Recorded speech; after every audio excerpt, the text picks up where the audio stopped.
నాడు ఎన్టీఆర్, నేడు వైఎస్ జగన్ అమలు సాధ్యమేనా? ముందుగా మద్యం దుకాణాలని తగ్గిస్తాం, బెల్ట్ షాపులపై కొరడా జుళిపిస్తాం. ఆ తరువాత మద్యం పేద ప్రజలకి, మధ్యతరగతి ప్రజలకు అందుబాటులో లేకుండా ధరల్ని పెంచేస్తాం. ఆ తరువాత కోటీశ్వరులకు మాత్రమే, అది స్టార్ హోటళ్లలో మాత్రమే లభించేలా చర్యలు చేపడతాం. మద్య నిషేధాన్ని ఉల్లంఘిస్తే 7 ఏళ్లు జైలు శిక్ష విధించేలా చట్టాలను తీసుకొస్తాం. ఇది వైసీపీ ప్లీనరీలో జగన్ చేసిన వ్యాఖ్యలు. గతంలో ఎన్టీఆర్ ప్రభుత్వం ఉన్నప్పుడు సంపూర్ణ మద్య నిషేధం విధించిన సంగతి అందరికీ తెలిసిందే.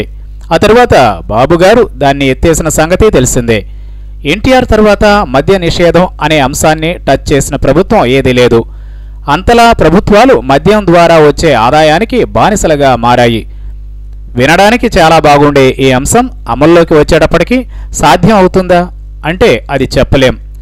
హామీ ఇచ్చాక దాన్ని నెరవేర్చకపోతే ఓడిన ప్రభుత్వం ఊరుకుంటుందా అంటే చెప్పలేం. ఏదయ్యా మద్య నిషేధం అంటూ విరుచుకుపడతాయి. వీరి సంగతి పక్కన పెడితే కోట్లకు కోట్లు పెట్టి వేలం పాటలో బెల్ట్ షాపులను కొన్నవారు ఊరుకుంటారా అంటే అసలు లేదు. ఇలాంటి హామీల వల్ల మందుబాబులు ఓట్లు కూడా మిస్ అయ్యే అవకాశం ఉంది.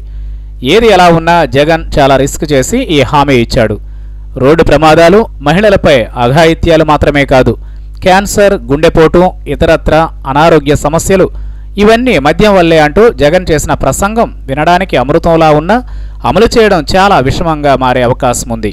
ఒకవేళ కనుక జగన్ అధికారంలోకి వచ్చి దీన్ని ఒక యజ్ఞంలా చేపట్టి తను చెప్పినట్లు 3 దశల్లో మద్య నిషేధాన్ని అమల్లోకి తెస్తే ఎన్టీఆర్ తర్వాత మద్యపానాన్ని నిషేధించిన 2వ తెలుగు ముఖ్యమంత్రిగా నిలిచిపోవడం ఖాయం. బట్ చూడాలి జరుగుతుందో లేదో.